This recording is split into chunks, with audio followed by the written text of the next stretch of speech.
అనంత కరుణామయుడు అపార కృపాశీలుడు అయిన అల్లాహ్ పేరుతో ప్రారంభిస్తున్నాను. ముహమ్మద్ ప్రవక్త సల్లల్లాహు అలైహి వసల్లం జీవిత చరిత్ర పేజీ నెంబర్ 1.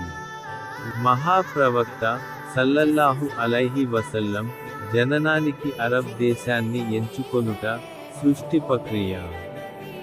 ప్రపంచ పటాన్ని తిలకించినట్లయితే ఆసియా, యూరోపు మరియు ఆఫ్రికా ఖండాల మధ్య అరబ్బు దేశము కనిపించును.